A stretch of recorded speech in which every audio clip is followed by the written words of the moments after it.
Nous sommes dimanche 30 juin 2019, vous êtes sur RTI 1, merci d'être avec nous pour ce 13h. Le 55e sommet des chefs d'État de la CEDEAO a refermé ses portes.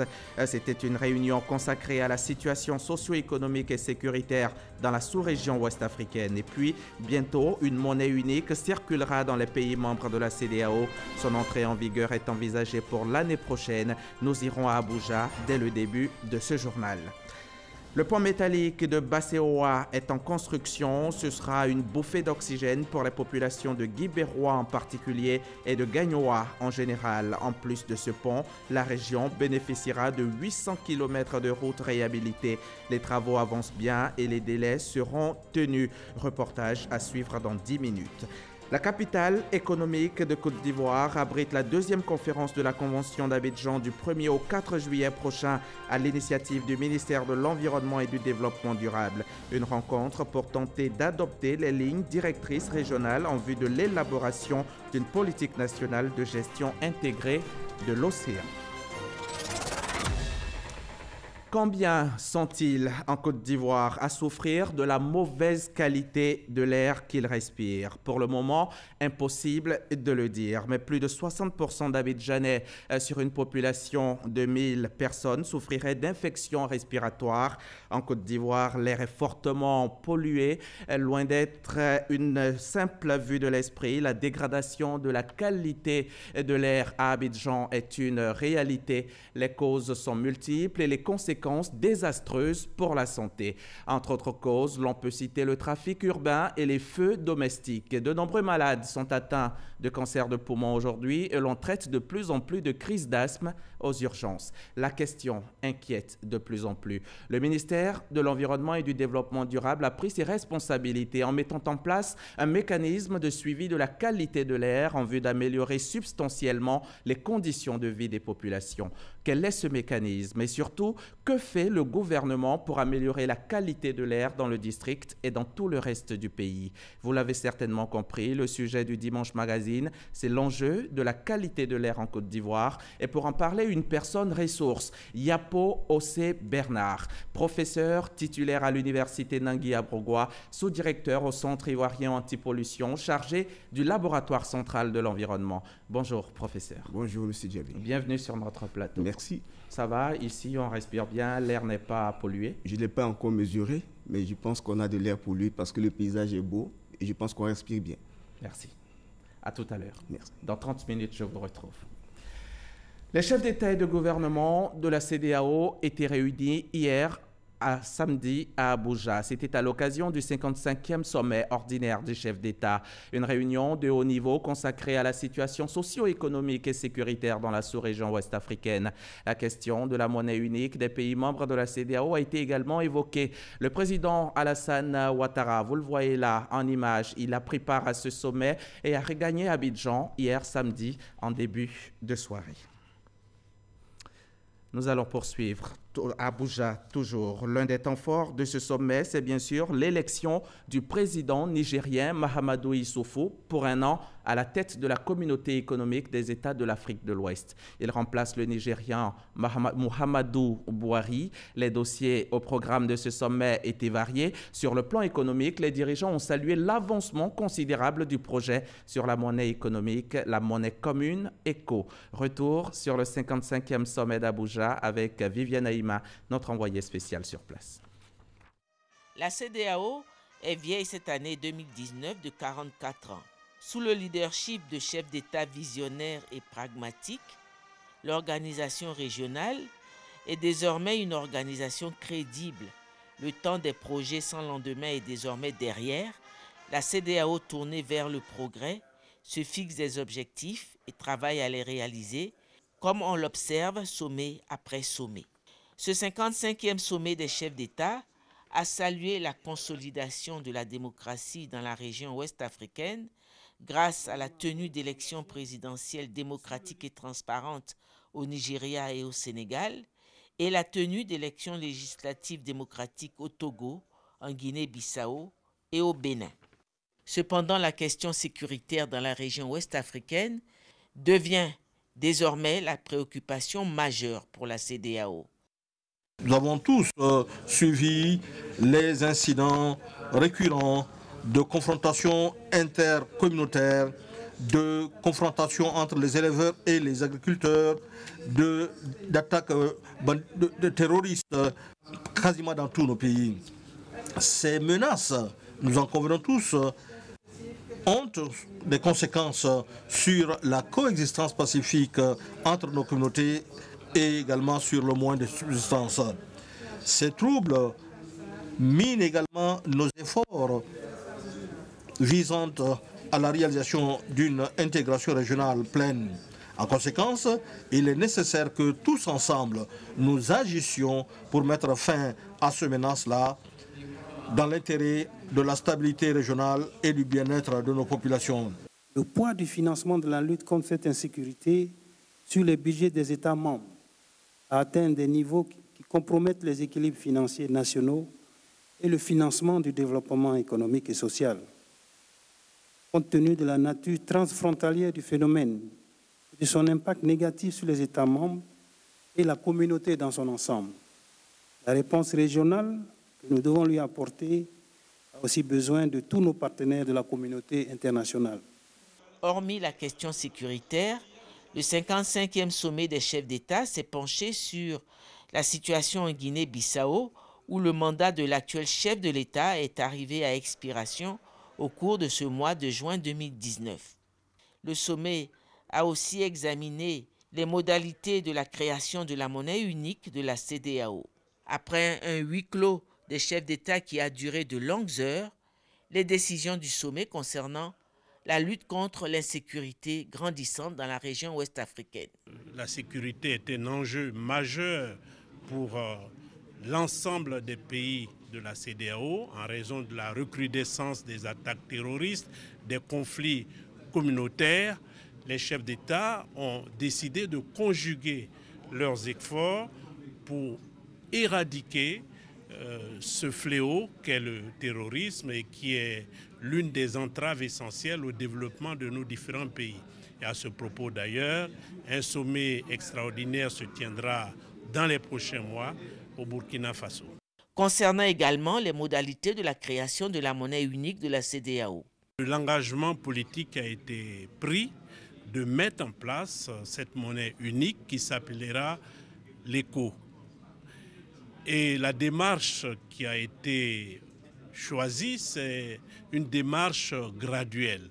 C'est-à-dire que les pays qui auront respecté les convergences au plan économique pourront adhérer et les autres viendront après. C'est d'ailleurs ce qui avait été fait pour la création de la monnaie unique en Europe qui s'appelle l'euro. La fin des travaux du sommet a vu la passation de charges entre le président sortant Muhammadu Buhari du Nigeria et son successeur, le président Mahamadou Issoufou du Niger, à la tête de la conférence des chefs d'État de la CEDEAO. Le prochain sommet des chefs d'État se tiendra le 21 décembre 2019 à Abuja.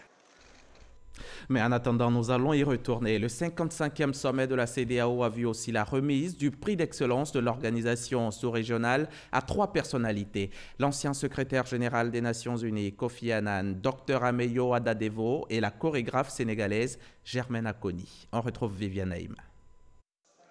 Le prix d'excellence de la CEDEAO, édition 2018, a été attribué au cours de la cérémonie d'ouverture du 55e sommet de l'organisation régionale en présence des chefs d'État. 3 lauréats ont été retenus pour cette édition 2018. Feu le Ghanéen Kofi Annan, lauréat à titre posthume du prix d'honneur aux éminentes personnalités. Son prix a été remis par le président en exercice de la CEDEAO, Muhammadu Buhari, à sa veuve et sa fille. Une plaque d'honneur, un diplôme et un chèque de $20 000 US. La docteure en médecine nigériane, Ameyo Adadevo, lauréate à titre posthume également du prix aux citoyens méritants, pour son sacrifice qui a permis de freiner le démarrage de l'épidémie à virus Ebola dans son pays, le Nigeria. Son prix a été remis à son fils et sa nièce, une plaque d'honneur, un diplôme et un chèque.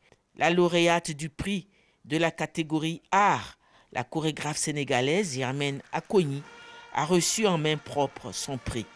Une plaque d'honneur, un diplôme et un chèque Une photo de famille avec les chefs d'État a immortalisé l'événement. Voilà ce que l'on pouvait dire de ce 55e sommet des chefs d'État, 55e sommet de la CEDEAO. C'était une promesse du chef du gouvernement, Amadou Gon Coulibaly. Cette promesse, faite en 2018, aujourd'hui, devient réalité. Le pont métallique de Basse-Owa est en construction. Il est même en phase de finition. Un soulagement certain pour les populations de la région qui bénéficient également de 800 km de routes réhabilitées. Les responsables du ministère de l'Équipement et de l'Entretien routier et ceux de la Géroute, soucieux du respect des délais, sont allés s'enquérir de la bonne exécution des travaux. Lansine Bakayoko les a suivis pour vous. Les travaux de réalisation du pont de Basse-Owa, lancés par le Premier ministre Amadou Gon Coulibaly, sont presque achevés.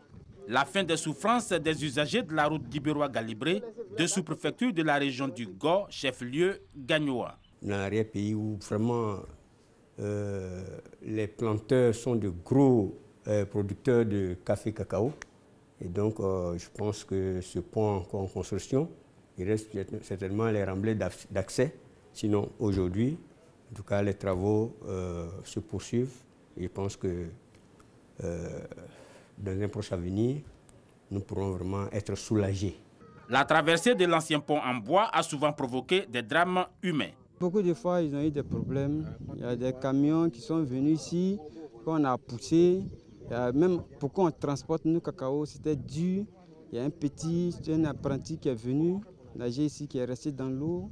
Aujourd'hui, on voit qu'il y a au moins une amélioration. Vraiment, je suis très très content. Avec ce pont de Basse-Owa, une nouvelle niche de développement s'ouvre pour la région. L'épilogue d'une si longue attente. Le pont est construit à 57. Le pont maintenant c'est gâté. C'est hier, on a eu la chance d'avoir un nouveau pont. Malgré nous, on marche à pied avec nos produits.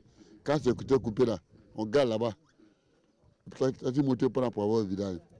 Par la chance, Dieu nous a accordé ce nouveau pont-là. Nous sommes fiers de ce pont. Même si ce pont métallique est le plus visible des projets réalisés dans la région du Go, le gouvernement a pu effectuer également plusieurs autres ouvrages, notamment les nouvelles routes dans la sous-préfecture de Niabodougnoa. Aujourd'hui, notre village est devenu un carrefour. C'est ce qui nous manquait auparavant. Nous avions des difficultés pour relier une sous-préfecture, soit celle de Lakota, soit celle de Niabodougnoa, qui est notre chef-lieu de sous-préfecture, soit notre département qui est Gagnoa.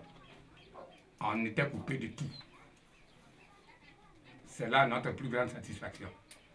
Le ministère de l'Équipement et de l'Entretien routier, le maître d'ouvrage, est satisfait de l'évolution des chantiers.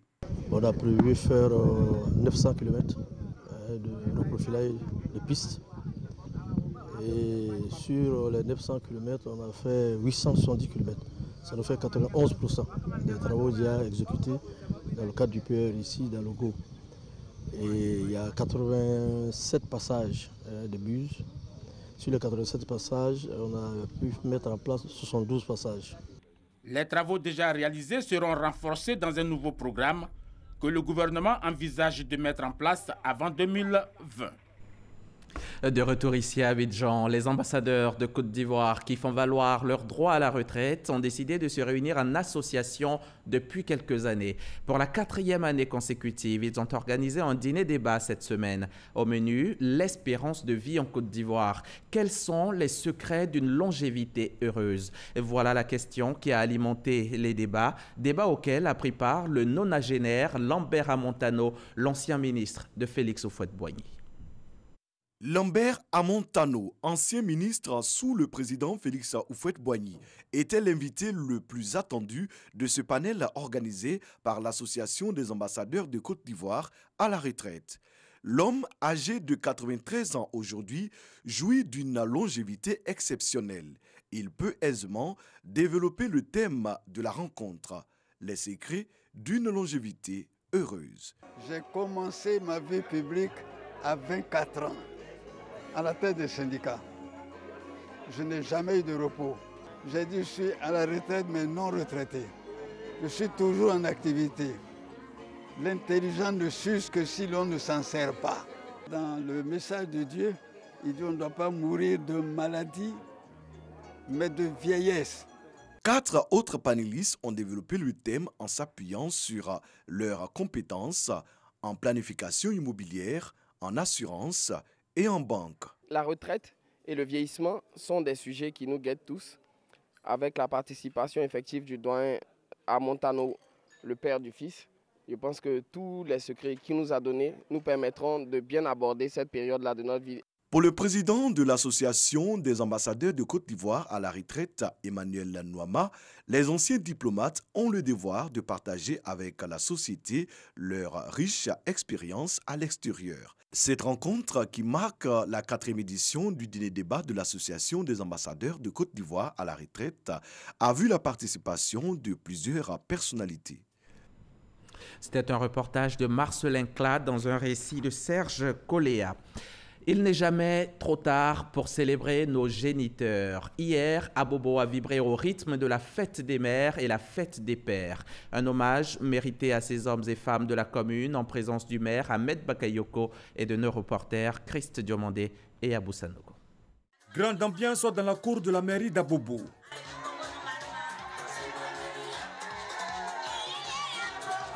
Communion parfaite entre le maire de la commune d'Abobo, Ahmed Bakayoko, et ses administrés, les mères et les pères d'Abobo célébrés. Dans la ferveur et la joie, ils ont tous communié avec Ahmed Bakayoko. Association de femmes de différents quartiers, chefferies traditionnelles, guides religieux, personnel de la mairie, tous sont venus rendre un hommage aux pères et aux mères de leur commune. Les femmes sont heureuses. Les femmes aujourd'hui ont des prêts dans la commune, grâce aux maires d'Abobo. On n'a jamais vu cela ici à Abobo. Célébrer les pères concomitamment avec les mères, vraiment, ça nous va droit au cœur. C'est une première à Abobo et le premier magistrat de la commune n'a pas manqué de magnifier et d'honorer les pères et les mères car ils sont selon lui les moteurs de la famille. Nous sommes là aujourd'hui ici pour célébrer nos mamans et célébrer nos papas. C'est très important de s'arrêter et de rendre hommage à ceux-là même qui ont façonné nos vies. C'est bien de se retrouver en paix, dans la joie et dans l'allégresse. À Abobo, c'est aussi de grands projets en vue.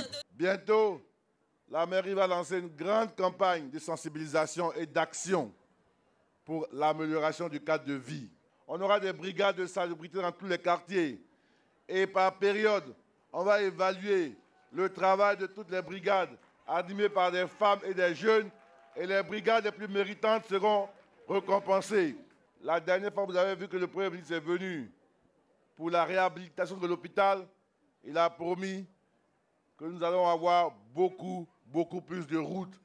Et bientôt, vous allez voir les travaux s'intensifier et certaines artères complètement bitumées.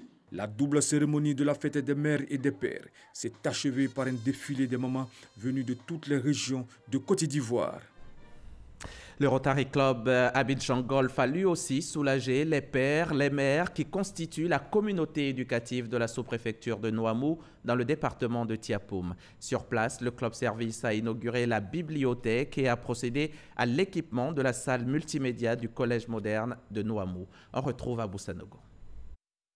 Une salle multimédia équipée de 10 postes d'ordinateur et d'une bibliothèque garnie de livres inaugurée au collège moderne Noamou, localité située dans le département de Tiapoum, dont du Rotary Club Abidjan Golf qui, dans sa mission d'œuvrer à l'amélioration des conditions de vie des populations, vient améliorer celles des élèves et enseignants de Noamou. La principale du collège moderne de Noamou et le sous-préfet de la dite localité se sont réjouis du geste du Rotary Club Abidjan Golf. Avec une capacité d'accueil d'environ une quinzaine d'élèves en permanence, la salle multimédia vient connecter la communauté éducative de Noamou au reste du monde. Le Rotary Club Abidjan Golf réalise avec l'appui de ses partenaires des centres de santé, des maternités et des écoles. Ils sont passés du statut d'apatride à celui de citoyen à part entière. Le tribunal de première instance de Daloa vient de délivrer 20 certificats de nationalité au profit d'enfants abandonnés, conformément à la Convention de 1961 des Nations Unies sur la réduction des cas d'apatridie. C'est le fruit d'actions menées conjointement par l'Association des femmes juristes de Côte d'Ivoire et le HCR. Les précisions de Ouattara Amadou Walter. Les enfants abandonnés par leurs parents sans aucune possibilité de légitimer la qualité d'ivoirien de ses géniteurs et les enfants trouvés de parents inconnus éprouvent des difficultés à jouir formellement du droit à la nationalité ivoirienne. Cet enfant-là, s'il est dans l'impossibilité d'obtenir cette carte nationale d'identité ou ce certificat de nationalité, bien que répondant aux critères légaux pour être ivoirien, il demeure à risque d'apatridie. En Côte d'Ivoire, des actions sont menées afin de sortir les enfants de cette situation. Ils bénéficient de la Convention de 1961 des Nations Unies sur la réduction des cas d'apatridie. Diverses lois ont été votées en ce sens. D'abord les lois de 1961, puis les lois de 1972, et par la suite, il y a 2 conventions de New York qui ont été votées et que la Côte d'Ivoire a ratifiées. Lorsque ces conventions sont ratifiées, elles entrent dans l'ordonnancement juridique ivoirien. Cet accord international fait des enfants trouvés dans les pays membres des citoyens d'origine de ce territoire. C'est dans ce cadre que l'Association des femmes juristes de Côte d'Ivoire et le HCR, au Commissariat des Nations Unies pour les réfugiés, mènent conjointement des actions pour la réduction de l'apatridie en Côte d'Ivoire. Cette synergie a permis la délivrance de 20 certificats de nationalité au profit d'enfants trouvés et abandonnés par le tribunal de première instance de Daloa. L'objectif de ce projet est d'assister les personnes à risque d'apatridie, tout en leur permettant d'avoir une existence juridique et de confirmer leur appartenance à un État donné. Cela, bien entendu, en respectant les textes juridiques applicables en Côte d'Ivoire. La convention contre l'apatridie, en fait, ont été aussi des conventions qui relèvent du mandat du HR. Donc ce n'est que tout naturellement qu'on se retrouve dans des sujets tels que la lutte contre l'apatridie. Je dois signaler à ce niveau que la Côte d'Ivoire reste un pays phare pour la lutte contre l'apatridie. Elle a été notamment dans la sous-région, mais elle a été de manière générale et de manière mondiale. La cérémonie de remise des certificats qui a eu lieu dans l'enceinte de l'ONG Tumoros, HOP, à Daloa, a permis au préfet de la région du Haut-Sassandra, Anatole Privadigbe, d'exhorter les parents à ne plus abandonner leur progéniture. Le HCR estime à 700 000 le nombre de personnes apatrides ou sans document pour prouver leur nationalité en Côte d'Ivoire.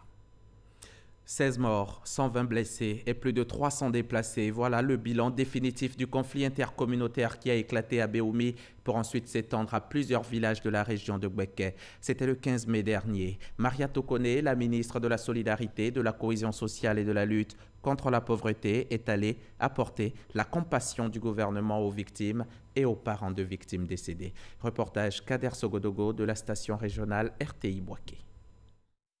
Béoumi, le récent conflit intercommunautaire a laissé un triste bilan. 16 morts, 120 blessés et plus de 300 déplacés. Les efforts du gouvernement pour mettre fin au conflit n'ont pas tardé. Sur place, la communauté retrouve certains automatismes aux saveurs de paix et d'entente. Le gouvernement, de son côté, apporte sa compassion aux victimes. Dans un premier temps, les obsèques des 16 personnes décédées ont été prises en charge totalement. Les ayants droit perçoivent à présent chacun 500 000 francs CFA. Les 120 blessés ont été entièrement pris en charge. Ils reçoivent 50 000 francs chacun. Après la compassion, le temps est peut-être venu de se dire certaines vérités. Ne venez pas me dire que ces morts, ces 16 morts, ces 120 blessés et ces milliers de destructions de biens sont des effets collatéraux d'un banal incident entre un chauffeur de taxi-moto baoulé et un conducteur de mini-car à Malinké. Ce n'est qu'un prétexte. Rien ne peut justifier un tel débordement aux conséquences dramatiques si ce n'est le fait d'acteurs politiques tapis dans l'ombre, tirant à merveille sur les ficelles de la conflagration sociale. Mesdames et messieurs, la longue tradition de cohabitation pacifique entre Baoulé et Malinké, à Béoumi, traduite par un brassage à travers les unions matrimoniales, ne peut être ébranlée par ce qui peut être considéré comme un sec coup de vent si les conditions d'une telle fracture sociale n'ont pas été savamment et soigneusement préparées par des pyromanes aux visages masqués. Le ministre de la Communication et des Médias, porte-parole du gouvernement et député de Béoumi, et les leaders communautaires savent la voie à suivre dès à présent. Définitivement, c'est une crise qui est derrière nous et j'ose croire, avec la bénédiction des différents ministres de Dieu ici, nous ne reviendrons pas sur ce genre de problème. Des vivres ont été remis aux communautés. Cette cérémonie a servi de cadre à la clôture d'un dialogue intercommunautaire initié par le ministère de la Solidarité, de la Cohésion sociale et de la lutte contre la pauvreté, avec l'appui du PNUD. Les pèlerins partis en Terre Sainte sont de retour. Ils disent être revenus, transformés et plus que jamais engagés à suivre le Christ. Pour rendre grâce à Dieu, ces pèlerins de l'association Notre-Dame du Salut ont organisé une messe d'action de grâce à leur siège de la Riviera Palmeraie. Un moment de prière, de chant et de bénédiction qu'ont suivi pour vous Théodore Zozo et Eugène Atoubé.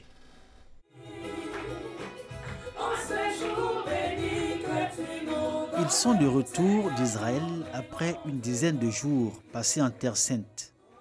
Un séjour durant lequel ces chrétiens catholiques de l'association Notre-Dame du Salut se sont inscrits dans une démarche de conversion et raffermi leur foi par la découverte de plusieurs lieux associés à la vie du Christ, des lieux décrits dans la Bible. Pour ces pèlerins qui acceptent de marcher dans les pas du Christ, c'est une grâce. À 36 ans, je disais, je vais aller aussi en Israël. Et cette année, ça s'est produit. Je rends grâce à Dieu. Ce pèlerinage a été pour moi une occasion de mettre mes pas dans les pas de mon Seigneur, de faire une rencontre personnelle avec lui. Dans la joie, les pèlerins ont exprimé à la Vierge Marie toute la reconnaissance du fidèle catholique qui s'en remet à la mère de Jésus pour son intercession auprès de son Fils. Tous témoignent qu'ils sont revenus de la Terre Sainte transformée, chacun ayant obtenu sa grâce et ses bénédictions, selon ses prières et ses vœux formulés à la Vierge Marie. J'ai eu des problèmes de pied. J'ai beaucoup souffert. Mais Dieu m'a fait grâce. Je dis merci au Seigneur pour tout ce qu'il a fait pour moi. Des pèlerins qui sont partis, ils ont eu comme une force intérieure, comme une force dans la foi qui leur permet d'aller un peu plus en avant. C'est un regain de foi. Outre Israël en Terre Sainte, Lisieux, Ars, Nevers et Lourdes en France figurent parmi les destinations des pèlerins de l'association Notre-Dame du Salut. Ce groupe catholique, administré par la communauté des Pères Assomptionnistes, aura marqué d'une pierre blanche la dernière célébration de l'Assomption de la Vierge Marie à Lourdes, un moment que les catholiques du monde entier gardent encore en mémoire. Et si on parlait maintenant football, la CAN 2019 qui bat son plein depuis le 21 juin dernier. Hier, les champions d'Afrique camerounais avaient rendez-vous avec le Ghana à Ismaïla. Le choc entre ces deux grands noms du football africain n'a pas tenu ses promesses et s'est achevé sur la marque de 0 but partout. Face à la Guinée-Bissau, l'équipe du Bénin a aussi concédé le nul, 0 but partout également. Les rencontres à suivre ce dimanche sont les suivantes. Burundi, Guinée, 16h. Madagascar, Nigeria, 16h. Les deux matchs vont se jouer simultanément. Ouganda, Égypte, ce sera à 19h. Et Zimbabwe, RD Congo à 19h également. Dans le cadre de la lutte contre la pollution des océans et de l'air, la capitale économique de Côte d'Ivoire se prépare à abriter la deuxième conférence de la Convention d'Abidjan. Ce sera à partir de demain, 1er juillet, jusqu'au 4 prochain, à l'initiative du ministère de l'Environnement et du Développement durable. Lors de la rencontre, les lignes directrices régionales devraient être adoptées en vue de l'élaboration d'une politique nationale de gestion intégrée de l'océan. Issa Yeo nous en dit plus. Océan dans un état préoccupant. Dégradation des forêts, avancement de la sécheresse à grands pas et dérèglement du climat. Toutes ces questions feront l'objet d'une réflexion à Abidjan en ce mois de juillet lors de la deuxième conférence des plénipotentiaires relative à la coopération en matière de protection, de gestion, de mise en valeur du milieu marin et des zones côtières de l'Afrique de l'Ouest, du Centre et du Sud. Nos océans sont dans un état préoccupant. Les océans deviennent davantage des poubelles de plastique. La dégradation des forêts s'est accélérée. La sécheresse avance à grands pas. Le climat est déréglé. En somme, notre environnement et notre santé sont en péril.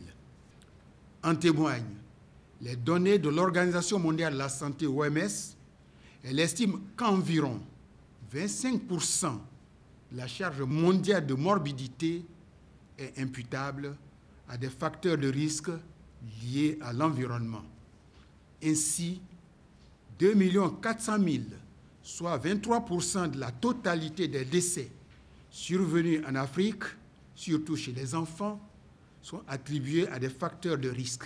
Pour les participants, la rencontre d'Abidjan revêt d'une importance capitale pour la préservation de l'environnement sur le continent.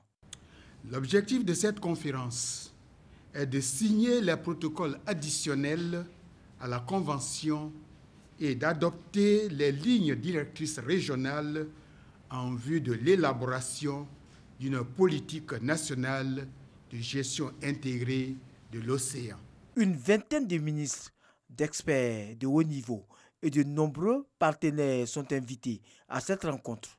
L'occasion est donc donnée à ces personnalités de discuter des prochaines étapes des protocoles entre les différents pays pour la préservation de l'environnement en Afrique.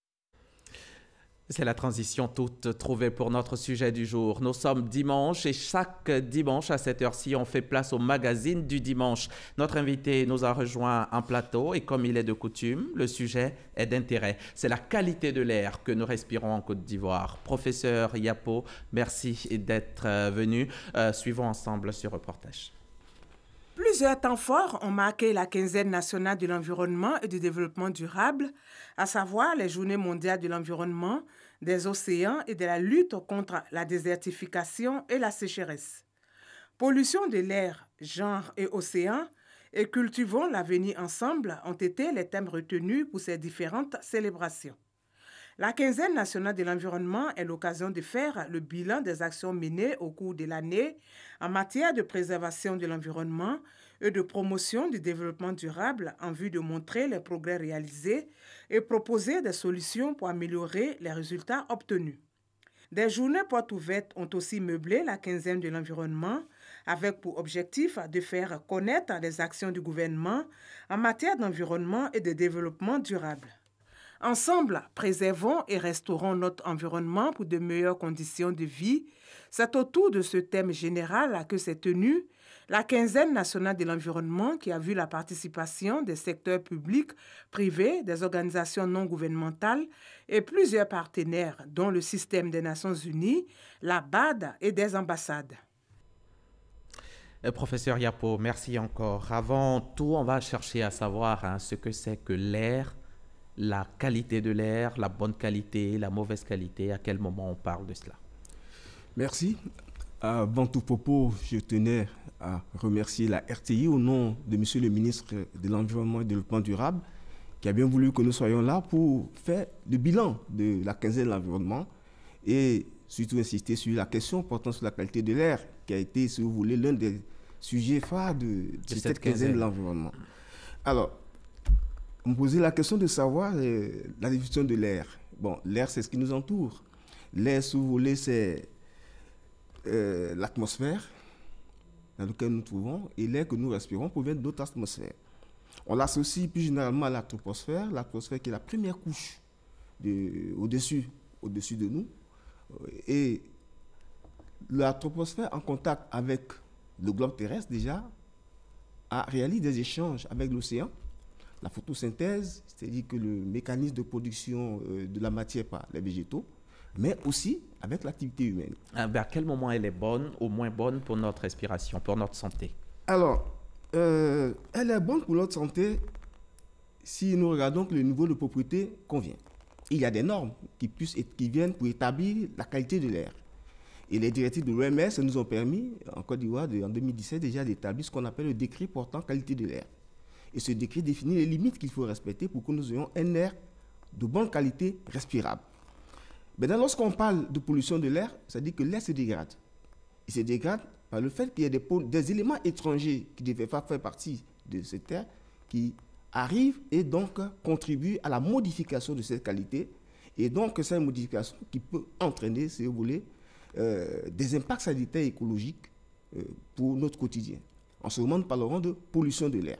Et on est beaucoup plus sensible au thème pollution qu'au thème qualité parce que la pollution, elle, revêt un caractère négatif. Mais quand la qualité est mauvaise, ça devient la pollution. Bien sûr, s'il n'y a qu'un trait qui les sépare, on regarde des normes. Quand nous sommes au seuil d'une certaine valeur, l'air est de bonne qualité et respirable et convient à notre santé. Et quand l'air contient un certain nombre d'éléments polluants issus de l'activité humaine, déjà, il se dégrade, il perd sa qualité et donc il devient de l'air pollué. Faites-nous, dites-nous, faites-nous l'état des lieux de la qualité de l'air ici en Côte d'Ivoire. Alors, je voudrais dire d'abord, avant de faire l'état des lieux, pour dire que nos besoins en matière d'air de qualité est d'environ 15 000 litres par jour. 15 000 litres d'air par jour. Quand on sait que, par exemple, pour l'eau, 1,5 litre d'eau par jour, l'eau source de vie. Oui. L'air, aujourd'hui, on peut le dire également, source de vie. 15 000 litres d'air par jour. Et ça, plus qu'une source de vie, parce que vous pouvez vous abstenir de boire de l'eau pendant 1 heure, mais vous ne pouvez pas vous abstenir de respirer pendant 1 minute. Donc, vous voyez combien de fois l'air est important. Et pour que nous puissions avoir 15 000 litres d'air, il y en a en abondance, mais il faut avoir de l'air de qualité. Alors, vous posez la question en Côte d'Ivoire, l'air est bon, la qualité de l'air. Alors, pour dire que la qualité de l'air est bonne, il faut des mesures de vérification de la qualité. Toutes ces mesures se comparent à des normes de qualité et au regard de ça, nous disons que l'air est de bonne qualité. Par exemple, au niveau de la qualification, il y a ce qu'on appelle l'indice de qualité de l'air. Que vous calculez. Que nous calculons. À partir duquel vous dites si l'air est de bonne qualité ou si il est pollué. Il est pollué. D'accord. Et cet indice, ce matin, j'ai pris le temps de vérifier, il est de 39. Parce qu'il y a une échelle de classification de 0 à 100. De 0 à 25 déjà, vous avez un air de bonne qualité. Ce matin, j'ai pris soin de vérifier avant de venir. La qualité de l'air à Abidjan, l'indice de qualité est de 39. Donc l'air est de bonne qualité pour ce matin. Certainement parce qu'il a plu la veille et la pluie a dû drainer tous les polluants concentrés dans l'atmosphère et pour dire que nous arrivons donc à un air de bonne qualité. On va reprendre, professeur. Vous dites l'échelle c'est de 0 à 100. Plus on approche de 100, l'air devient mauvais. C'est ça. Si on était aujourd'hui à 70 par exemple, on dirait qu'il est mauvais. De mauvaise qualité. Et ça, c'est ce qu'on appelle l'indice de qualité et qui est basé sur un certain nombre de paramètres de mesure, tels que les particules moléculaires, l'ozone, le monoxyde de carbone, le dioxyde de carbone, qui sont des éléments indicateurs de pollution. Et donc, avec un certain seuil, on arrive donc à évaluer ce qu'on appelle l'indice de qualité, qui permet à la population donc d'apprécier l'état de la qualité de l'air que nous respirons. Voilà. Alors donc, en Côte d'Ivoire, comme je le dis ce matin, on s'effraie un tout petit peu parce qu'on voit des fumées de véhicules. C'est vrai, ce sont les facteurs de la pollution. Mais il faut vraiment mesurer pour savoir. 39 aujourd'hui, parce que vous avez dit il a peut-être plu hier. C'est ça. Avant-hier, il n'avait pas plu et tout. À combien on est en général quand il ne pleut pas? L'air en Côte d'Ivoire est-il bon de façon générale? De façon générale, c'est trop prétentieux de le dire parce que, vous voyez, c'est un grand réservoir. Aujourd'hui, vous pouvez avoir un air de bonne qualité et comme le lendemain, avec des événements qui s'en suivent, on peut avoir un air de mauvaise qualité. Et la plupart du temps? La plupart du temps, en Côte d'Ivoire, j'ai pris toujours le temps de regarder au quotidien les valeurs de la qualité de l'air. La moyenne se situe au-dessus de 50. En Côte d'Ivoire, 50 à 60. Rarement, on a atteint la valeur de 89 jusqu'à 100. Ben, on est déjà à 60, on a dépassé 60, la moitié. Ça veut dire que très souvent, l'air n'est pas très bon en Côte d'Ivoire. Et l'air n'est pas très bon en Côte d'Ivoire lorsqu'il fait très chaud. Alors, il fait en général très chaud en Côte d'Ivoire. Quels sont les facteurs? Allons-y. Qu'est-ce qui fait que l'air est pollué en Côte d'Ivoire? Alors, les facteurs de la pollution, il y a beaucoup d'éléments qui concourent à la dégradation de la qualité de l'air. D'abord, l'accroissement de la population. Oui, près de 6 millions d'habitants à Abidjan. Abidjan, jusqu'en 2030, on nous dit qu'on sera pratiquement à 7 millions d'habitants. Dit qu'il va falloir prendre des dispositions pratiques. Parce que nos comportements... Les dispositions, qu'est-ce qu'il faut faire? Empêcher la population d'avancer, de progresser? C'est d'amener la population à contribuer à la bonne gestion de la qualité de l'air. D'accord, on va y revenir. Allons-y d'abord pour les facteurs. Alors, il y a aussi le développement de l'activité commerciale et industrielle, par exemple. Il y a le mauvais état du parc automobile, en Côte d'Ivoire, par exemple. Également, il y a le développement incontrôlé du transport urbain, qui peut constituer aussi un facteur dégradant la qualité de l'air, surtout avec le transport en commun qui est mal maîtrisé entre les Baka, les Woro, ainsi de suite, qui...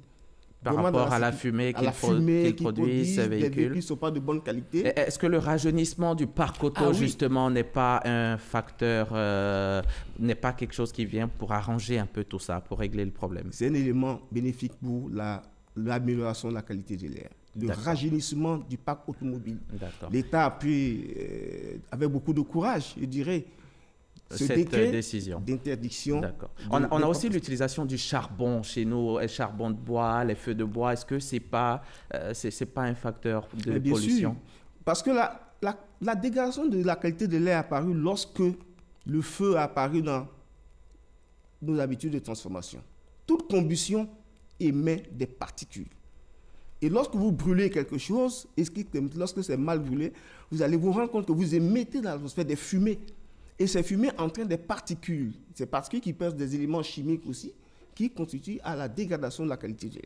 Alors qu'on a plus de 80% ici en Côte d'Ivoire qui utilisent le feu, le charbon. Voilà. Et malheureusement, en Côte d'Ivoire, nos ménages utilisent à près de 90% des biomasses en matière de cuisson, mais avec aussi des instruments traditionnels.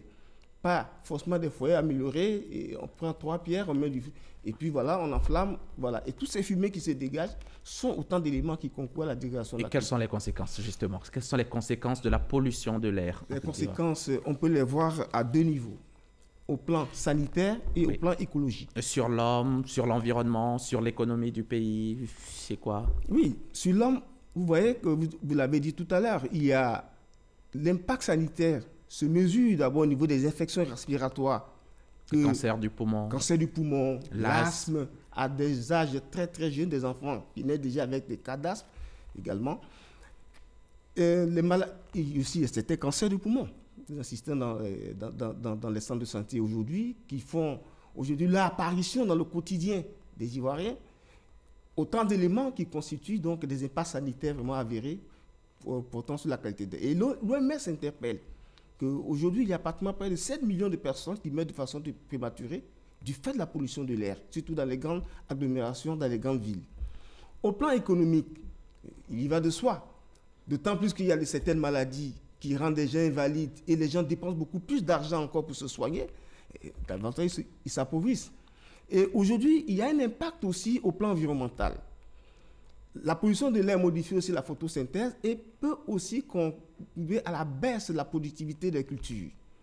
Je pense qu'en Allemagne, une étude qui a été faite et qui a démontré qu'avec la pollution de l'air, il y a une réduction, un impact négatif sur la productivité agricole à un taux d'environ de 4,2 milliards de dollars. C'est des chiffres très colossaux. Qu'est-ce que vous faites? Qu'est-ce que l'État fait? Qu'est-ce que l'État met en œuvre pour arranger tout cela, pour que l'air, la qualité de l'air en Côte d'Ivoire soit meilleure? L'État fait beaucoup de choses dans ce sens. D'abord, au plan institutionnel, l'État a créé des structures qui doivent encadrer cette dynamique de la gestion de la qualité de l'air. Il y a l'Agence nationale de l'environnement, par exemple, l'ANDE, pour veiller à la prise en compte des préoccupations environnementales dans les projets. Donc, ces questions de qualité de l'air sont prises en compte pour empêcher certains industriels d'installer, si vous voulez, des industries émettrices de pollution. Ensuite, il y a l'Observatoire de la qualité de l'air prévu par le Code de l'environnement. Également, le Centre ivoirien anti-pollution, dont je viens effectivement, qui est l'outil, qui est la structure qui veille sur l'application, la mise en œuvre du décret portant qualité de l'air, donc la surveillance. Aujourd'hui, au niveau des industriels, nous sommes beaucoup avancés parce qu'ils font ce qu'on appelle des bilans de pollution semestriels pour nous rendre compte de l'efficacité des systèmes mis en place sur les cheminées des usines avant émission dans l'atmosphère.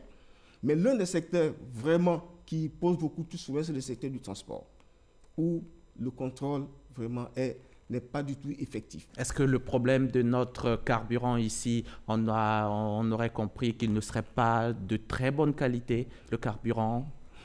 Dans le carburant, il faudrait qu'on fasse la part des choses. L'essence en Côte d'Ivoire est sans plomb. Et là, c'est un effort qui a été fait depuis des années par les pays africains pour améliorer la qualité de l'essence. Là où il y a le problème, c'est le gasoil. Il faut donc améliorer de ce côté-ci. La qualité de notre gasoil. D'accord. Et les zones les plus concernées, c'est les zones urbaines? Les zones urbaines, les grandes agglomérations, telles Abidjan, les grandes villes. Lorsque les grandes villes se développent, vous voyez, il y a une concentration d'activités diverses, l'industrie, le transport, ainsi de suite.